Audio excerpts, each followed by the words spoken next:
Hi guys. Unfortunately, I can't speak on camera today because I have a situation. Yeah, like when you work 14 hours back to back days and you wake up and your brother's gonna be home in like 10 minutes, you don't have a lot of time to put shit together sometimes.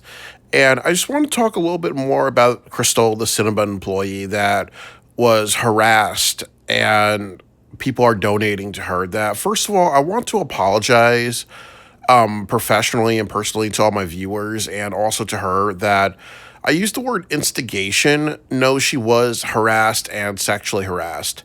And the reason why I said instigation was because I've been in many situations where I've been bullied and harassed. So I was maybe trying to use that word instigation because it kind of maybe I thought it was a specific way of saying it, but usually when people are treated in a illegal way, we should use those terms. So yes, first of all, she was harassed because these people kept bothering her and they kept just saying things about her body, and that goes into sexual harassment. Like obviously, when somebody says something like you should cover up more, wear a hijab, or you're a disgrace to women or whatever, really, those are all discriminatory terms. You're objectifying her, you're talking about her body. So yes, she was sexually harassed. The other thing that I want to talk about is yes, it was not right for her to use racial slurs. And I think that we all have to understand that whenever anybody uses whenever anybody is instigated by another group of people, or that group of people are acting like stereotypes, we can't just say slurs back. We should just say, okay, you're a degenerate, or you're a stereotype, or you're giving who you look like a bad name. And I also think that another big thing needs to happen is people checking their own people, and that just means that let's say if I was a Somalian and I saw these guys harass her, I'll be like, hey, you know what, guys, we can't be doing this. Or if I was like, I am part African American, I'm mixed race, but I should walk up to these guys and be like, hey, you're giving black people a bad name. Like, stop harassing her. Or you know what? When I was on a plane, there was this black woman that was putting her hands on me. So if another woman said, hey, you know what? You're making women look bad by putting hands on this guy. Or there was a black woman that saw that and said, hey, you know what? You're making black people look bad by doing this. Like that type of stuff. I think that needs to happen a lot more, where people need to check other people's behavior. Or like if there's a lot of videos of white people acting like spoiled brats and whatever. If other white people say, hey, you're making us look bad, maybe that should happen, really. So I think that maybe the black community, especially, there needs to be a lot more checking. Like, for example, when you saw that video a few weeks ago, that woman in Chicago being assaulted, that pregnant woman in Chicago being assaulted by her kids' bullies. Imagine if those bullies had their family walking them home as well, just to be like, hey, we'll walk you guys home. I want to see what you guys do. Or imagine if there were people on the street that were like, hey, you know what? You're not going to be harassing this family. You're not going to be knocking this pregnant woman to the ground. You give black people a bad name. You make us all look bad. You guys need to hold yourself together. I think that needs to happen because I believe in the 1960s, the Black Panthers and other like groups would walk through the black community and just like check their people, really. And I think nowadays we almost have to do that as well, really. So that way, there's our black people like who are in line that sit on. They're like, hey, guys, I gotta check you. This it's not right that you harass this woman. This woman, she does not deserve to be harassed. You know what? You guys may have come from another country, you may have different beliefs and ideas, but you have no right to walk around and harass people. The next thing that I want to talk about, and I think this is very important, is the GoFundMe. That I don't have a link to it, so I do have to tell you guys, if you want to donate to it, it's your American right to do that, or not donate. I did think to myself that, number one, that nobody should donate because obviously she was using racial comments back. But I do change my stance on this. I think that the big thing is that she was harassed and sexually harassed. And yes, was she instigated? Absolutely.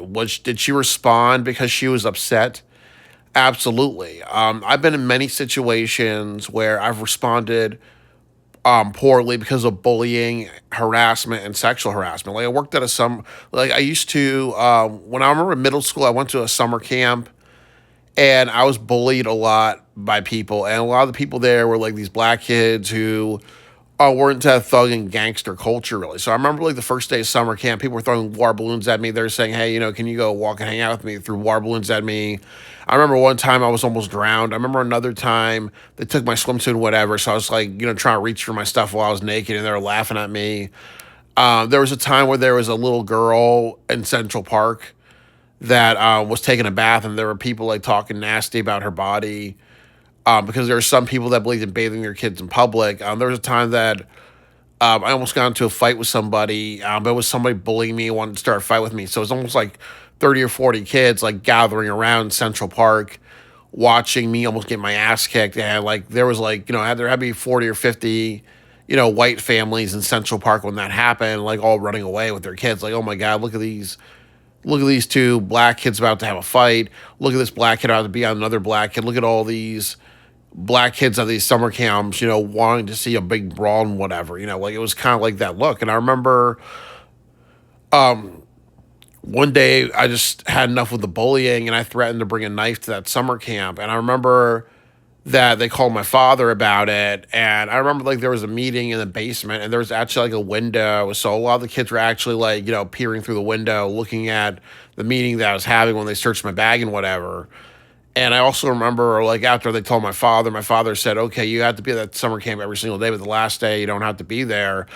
And I also remember my father punishing me for a week of no TV, no video games, because he was mad that I didn't tell him about what was going on. But this was during the no snitch culture, and I didn't tell him about harassment and bullying, sexual harassment, and also just how bad those kids were, because my dad was that type of person that would throw furniture, scream, yell, and get aggressive. And I remember how that gave me a bunch of trauma for many years, but it was a similar situation to this woman, Crystal, where she was bullied, she was harassed, she was sexually harassed, she was instigated.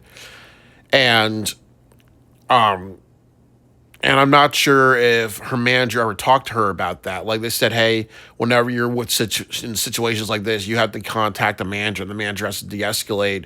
Or hey, could Cinnabon just say something like, "Oh, well, she should be suspended because she used racial slurs," but it's understandable that she was harassed in many different ways. And then there's also that talk about negligence, because honestly, if you're working in any type of environment and you're being harassed and sexually harassed, even by people who are customers, your employer is responsible for you being in that environment, but they're also really responsible for teaching you what to do in those situations. Like, again, like I work at a hospital. There are some, we watch videos on de-escalation, meaning that if somebody comes to the hospital and they're in a very bad mood and they may be violent, we're taught through training how to de-escalate that, like, and how to kind of make them go from calm to not calm. But I also work in a psychiatric ward.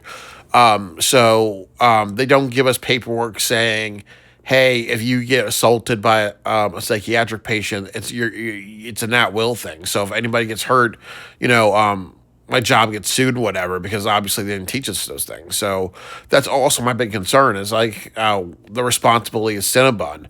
The other thing that I think we need to talk about is these people who were harassing her. Where are the charges?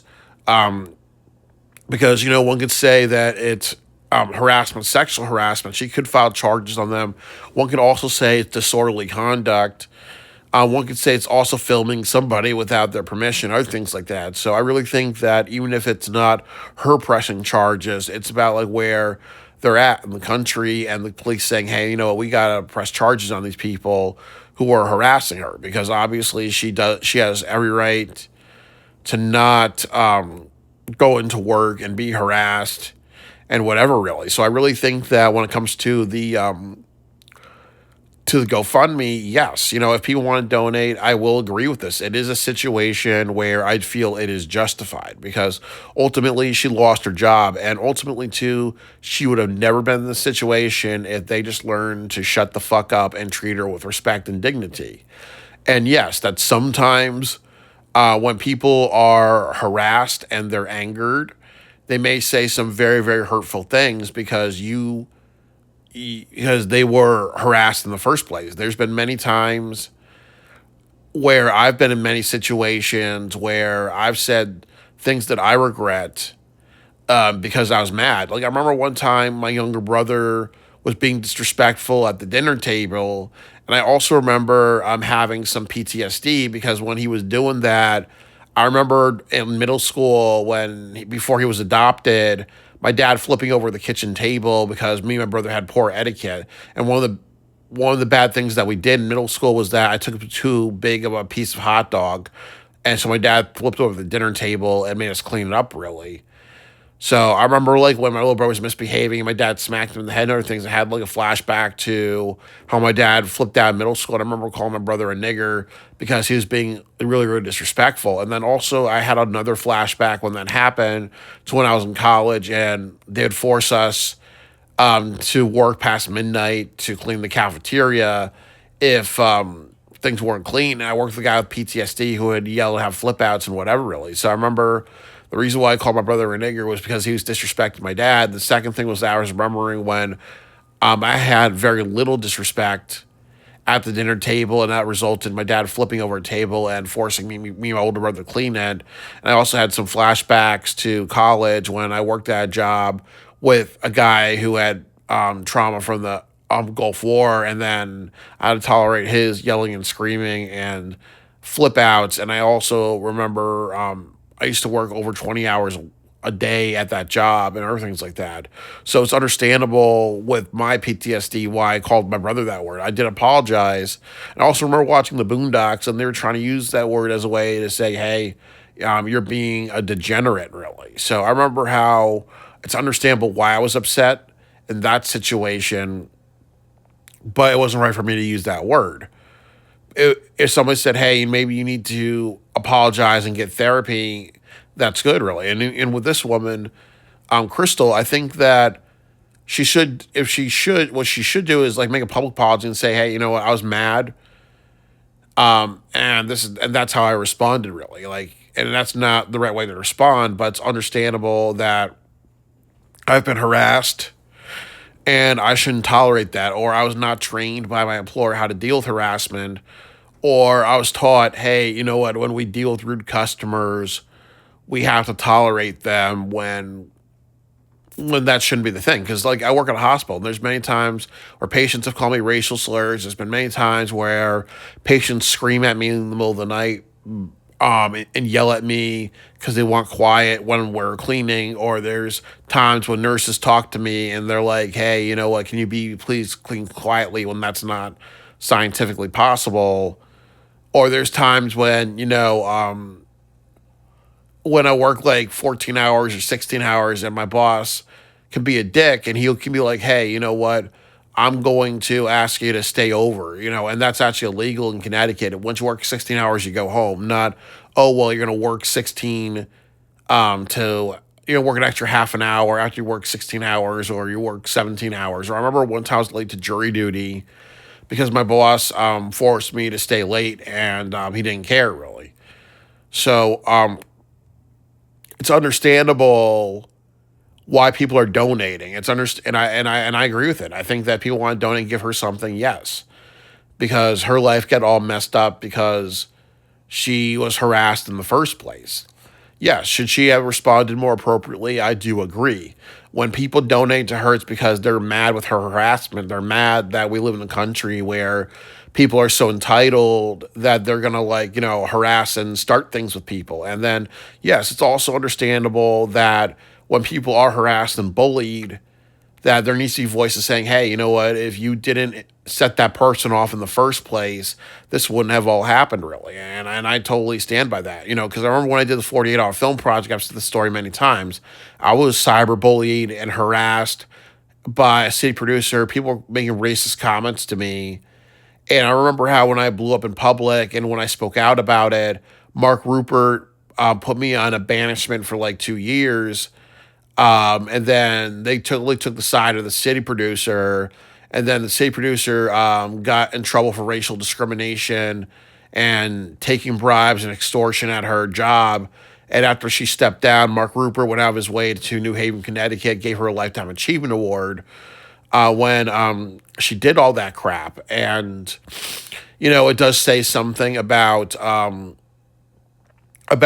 when I was harassed and people said racially inappropriate things, he did nothing about it really. So I totally understand how there's a lot of times when people are instigated, harassed, bullied, racially harassed, sexually discriminated against, and other things like that, when people just say, oh, well, we're going to blame you because you got upset and you did something inappropriate. We're going to ignore the harass her in the first place and everything like that. I totally get that, and people feel like that she's justified in getting a GoFundMe.